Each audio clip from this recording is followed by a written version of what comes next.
Olá, a gente vai falar sobre o texto de Emmanuel do livro Caminho, Verdade e Vida, lição 99. O texto é o Prometer.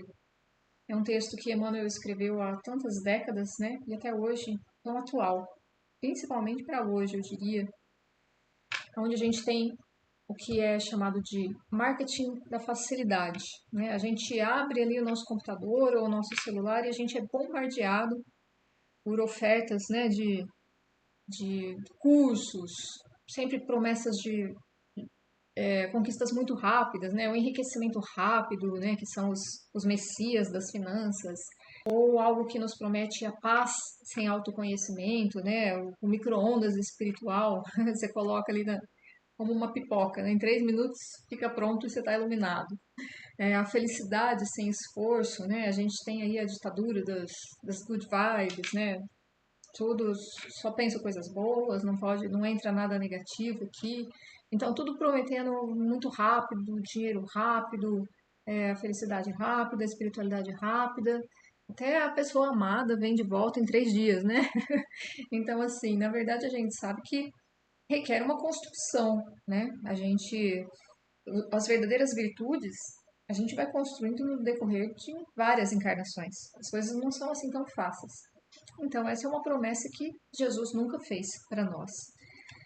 Mas, nesse momento, esse assunto, então, acaba sendo muito importante de ser trazido para que as pessoas consigam ter discernimento na hora das suas escolhas, né?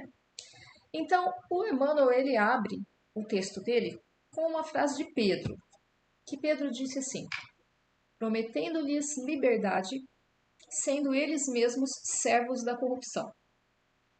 Essa frase de Pedro é uma das cartas mais rígidas de Pedro. Ele estava muito bravo ali com os cristãos da época e com o comportamento deles. Então ele faz várias denúncias nessa carta e ele vai denunciar principalmente as posturas dos cristãos relacionadas, por exemplo, à mercantilização do sagrado, né, quando as pessoas usam prestígio espiritual para obter vantagens financeiras e conforto material sobre as outras pessoas, né? Estava acontecendo essa falta de autodomínio da própria sexualidade, né? Uma sensualidade sem freios. Eles estavam usando a desculpa da graça, a graça divina, para viver mergulhado em vícios. Né? Tem também a questão da autoidentificação como seres superiores.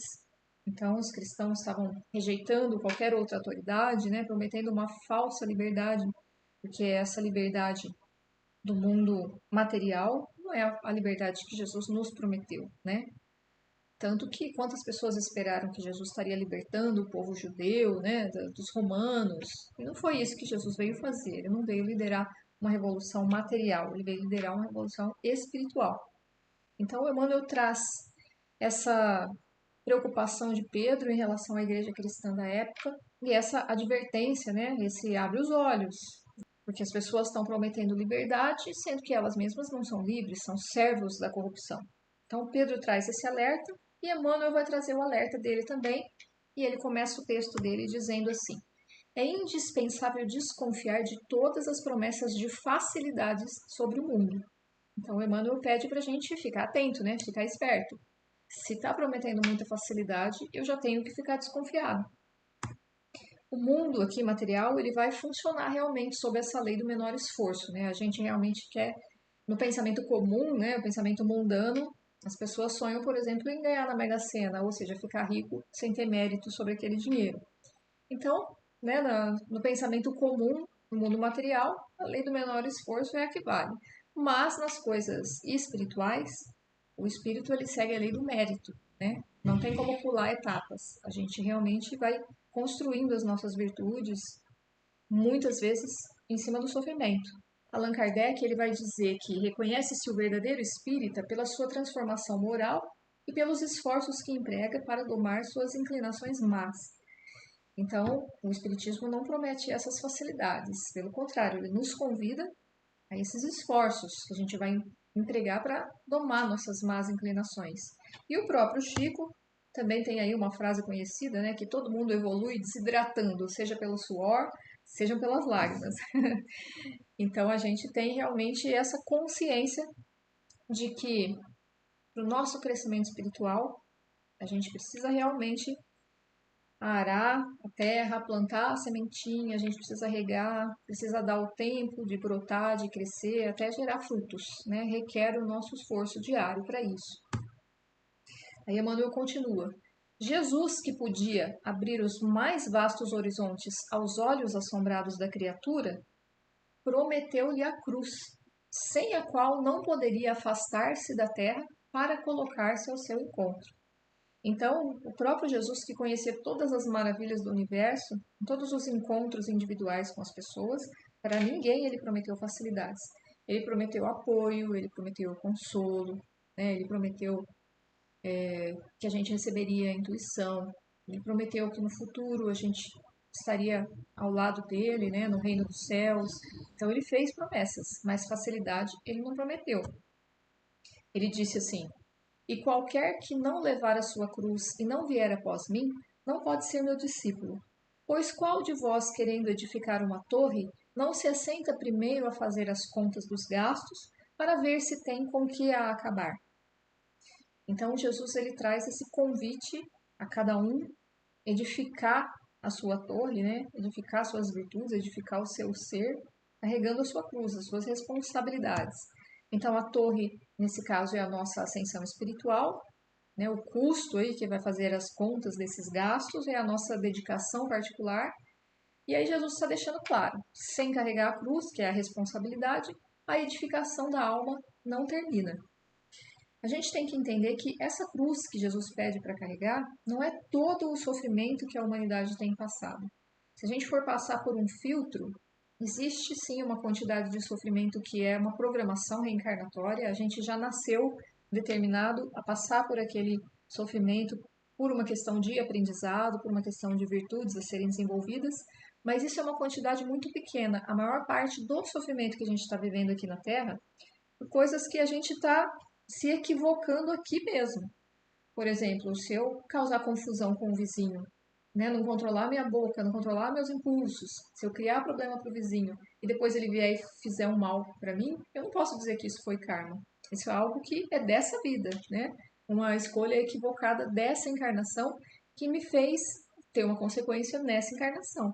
A mesma coisa, se eu começar a abandonar a vida simples, né, a vida de uma vida sem ilusões, né? Se eu começar a correr atrás das ilusões de ostentação e de muitas conquistas, aí eu vou ficar me ralando para conquistar coisas desnecessárias, né? Conquistar um status. E status é aquela coisa, né? Status é comprar o que eu não preciso com o dinheiro que eu não tenho para provar para quem eu não gosto aquilo que eu não sou. Então a gente fica sofrendo nessa vida por coisas totalmente desnecessárias e coloca a culpa no karma e diz que a vida é ruim. Então, na verdade, quando Jesus nos pede para carregar, cada um carregar a sua cruz, ele não está se referindo a esse sofrimento desnecessário que esse nosso século, né, está nos inspirando a carregar um peso muito maior do que o que a gente deveria estar carregando. Então, a gente tem que ter discernimento também em relação a isso.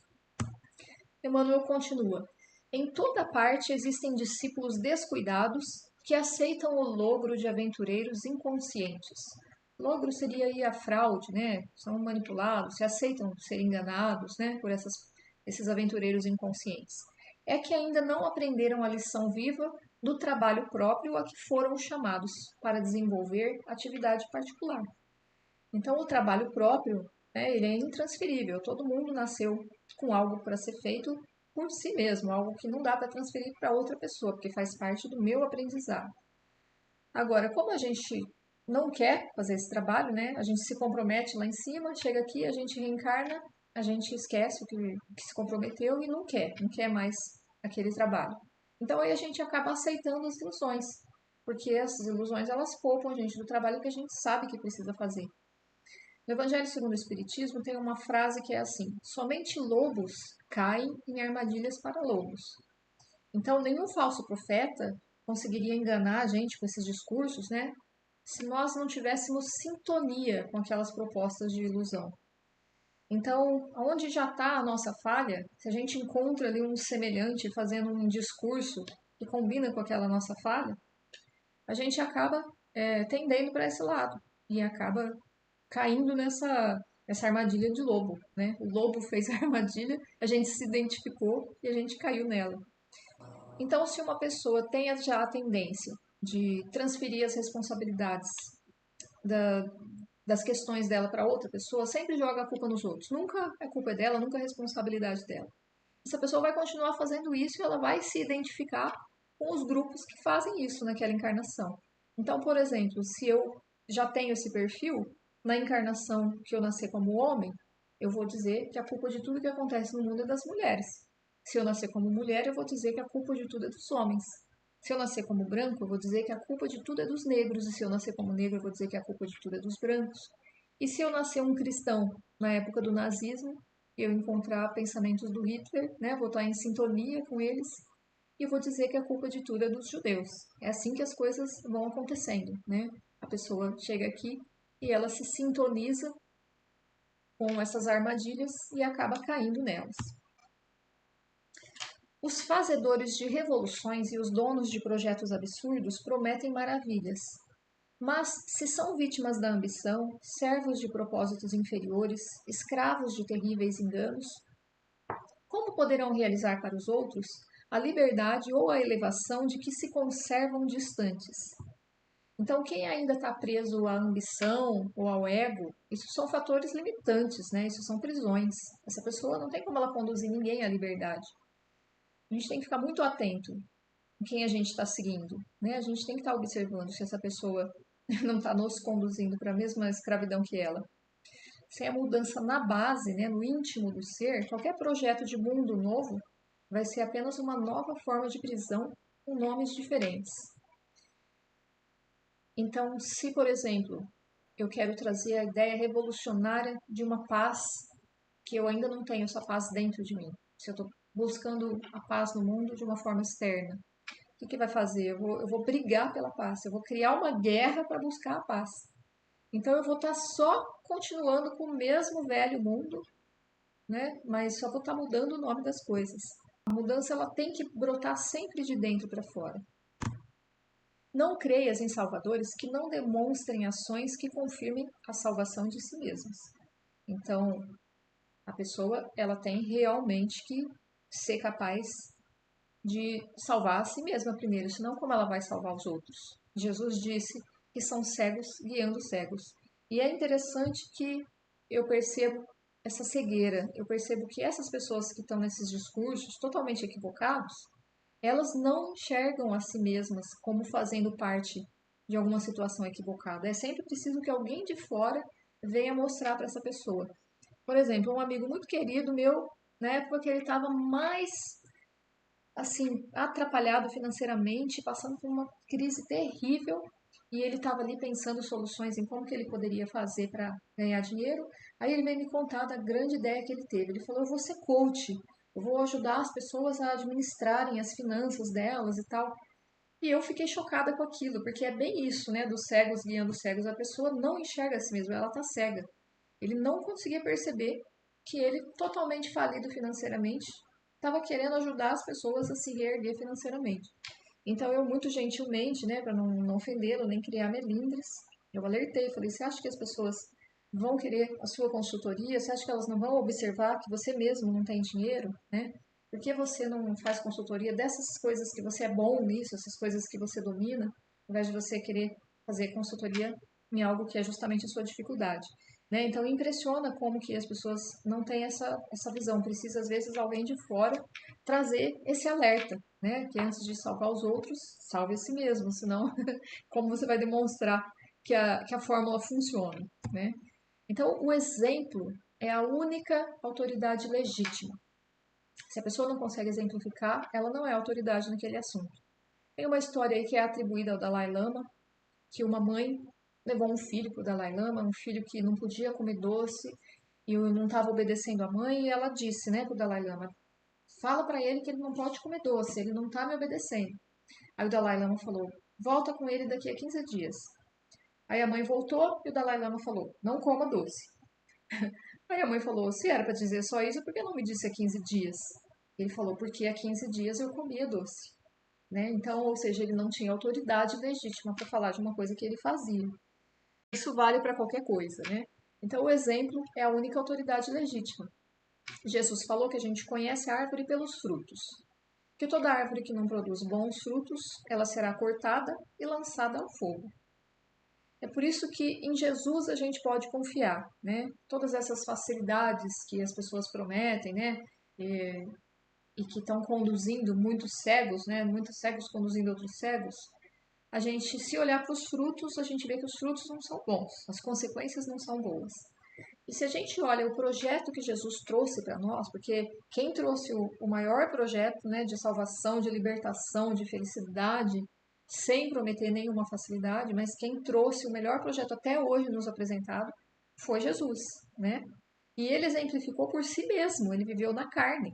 Jesus não mandou a mensagem por alguém, ele não mandou uma psicografia que ele poderia ter feito isso. Ele veio, encarnou como homem, sofreu na carne, e viveu na carne e exemplificou na carne.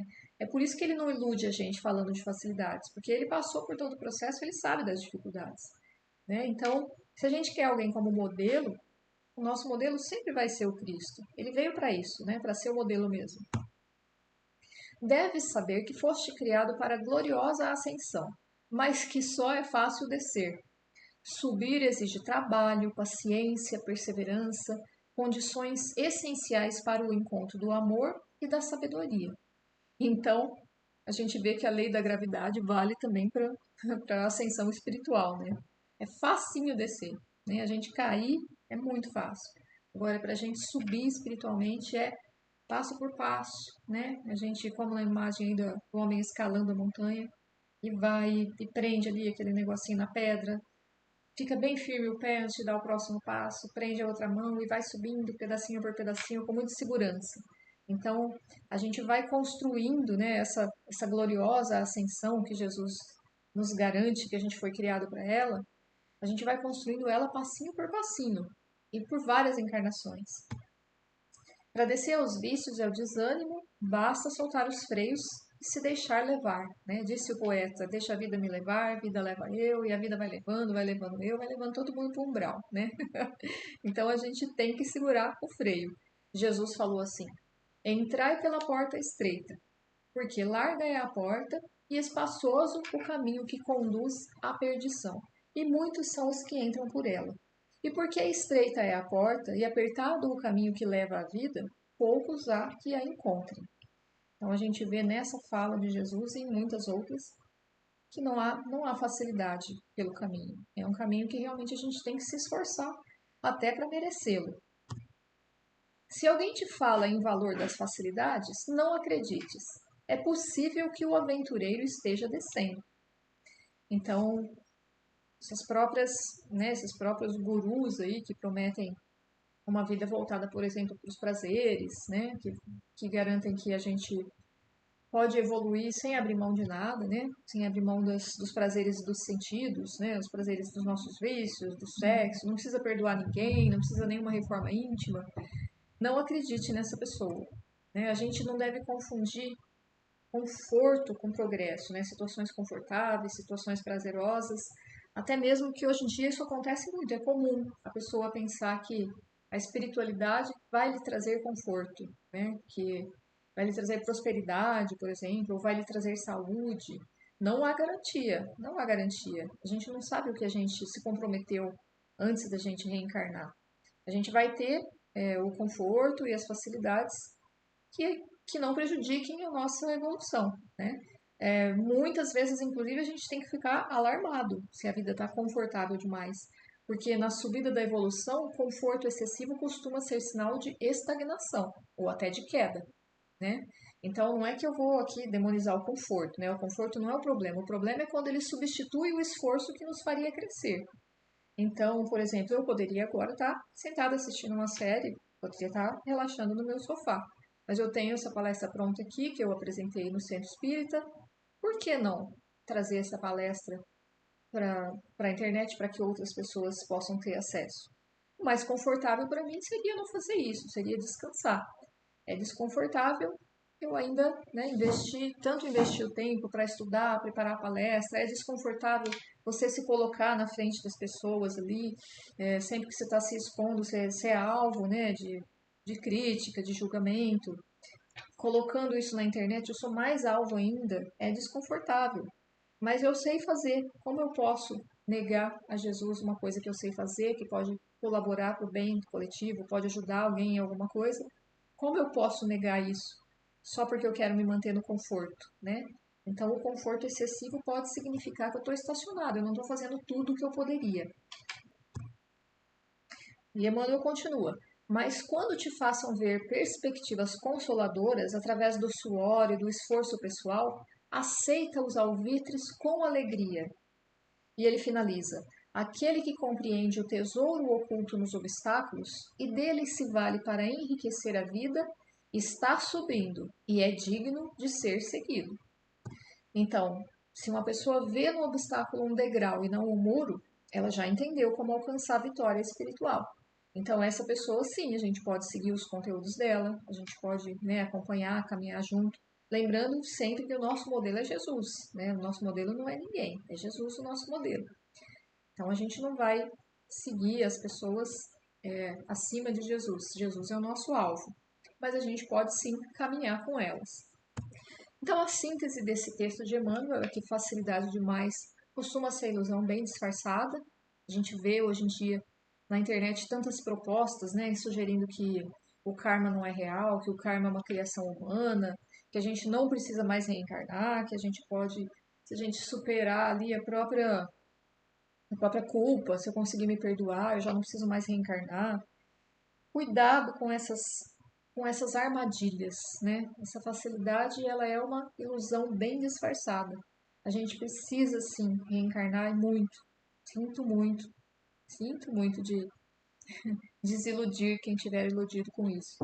Mas não basta a gente se perdoar e pronto, tá tudo zerado, não tenho mais nada a aprender, acabou minha evolução por aqui, não preciso mais reencarnar. Então, essa promessa de facilidade, como muitas outras, geralmente elas são ilusão. Então, o Emmanuel está dizendo que a gente abrir os olhos. Ninguém liberta ninguém se ainda for escravo do próprio ego. Então, se a gente está seguindo ali nas redes sociais, né, nos podcasts, nos fóruns, alguma pessoa ali muito espiritualizada, pseudo-espiritualizada, mas que é cheia de ego, aquela espiritualidade, ela não é uma espiritualidade verdadeira, né? É um ego espiritualizado.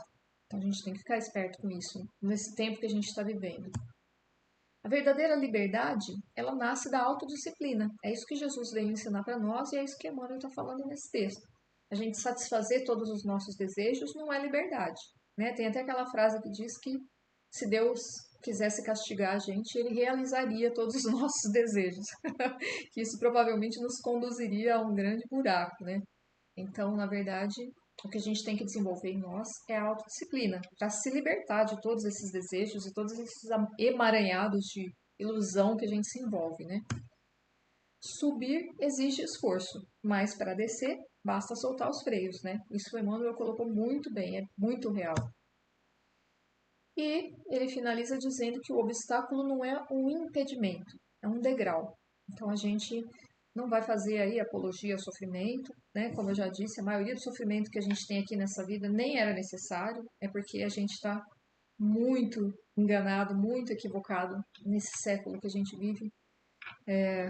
Como disse a Bíblia, né? A época do grande engano, a gente está tão enganado sobre tudo que a gente acaba tendo um monte de sofrimento desnecessário. Mas aquele sofrimento que é necessário, aquele obstáculo que a gente aceitou passar por ele para o nosso crescimento, aquele que já foi planejado, esse sim, esse não é um impedimento, ele é um degrau e a gente tem que ficar feliz por ter a oportunidade de estar aqui encarnado, superando esses obstáculos, né? Tem tanta gente que gostaria de estar encarnado, a fila para reencarnar é enorme, cada vez menos as mulheres querem ter filhos, então essa fila só aumenta. A gente tem que aproveitar a oportunidade que a gente está aqui encarnado e realmente enfrentar esses obstáculos, né? Porque existe tanta maravilha para nós nos aguardando, né? Essa herança divina, aquilo tudo que nós somos filhos de Deus, né? Deus, o poder dele, a glória dele, toda toda a felicidade, a plenitude, isso tudo é herança nossa. É só a gente ir lá e pegar. Mas a gente tem que subir degrau por degrau para a gente ir lá e pegar a herança que é nossa. A felicidade está esperando a gente, né? Então a gente tem que ter prazer e alegria de subir cada um desses degraus Porque ficar aqui na base, né, ficar aqui no topo da montanha, sem ter a coragem de subir, a gente já está há várias encarnações andando em círculos, se chafurdando na lama, né? Aqui a lama a gente já conhece. O que a gente ainda não conhece, ainda não alcançou, é essa felicidade, essa plenitude que está destinada a nós. Então a gente tem que criar a coragem de enfrentar esses obstáculos, não fugir deles. Tem que ser um cristão corajoso realmente e de carregar a sua cruz, né, como Cristo nos pediu, para que o quanto antes a gente chegue nesse lugar maravilhoso que está destinado a nós todos, herdeiros, né, do nosso Pai maravilhoso. Então fica aí essa reflexão, né, que se o caminho não é fácil, isso não é uma má notícia, isso é uma garantia, né? Jesus nos garantiu as conquistas que a gente vai ter com tudo isso. E Jesus não mente, né? Porque tudo aquilo que realmente nos transforma nunca é superficial. E cada esforço sincero, por menor que pareça, já é um passo real na direção da verdadeira liberdade.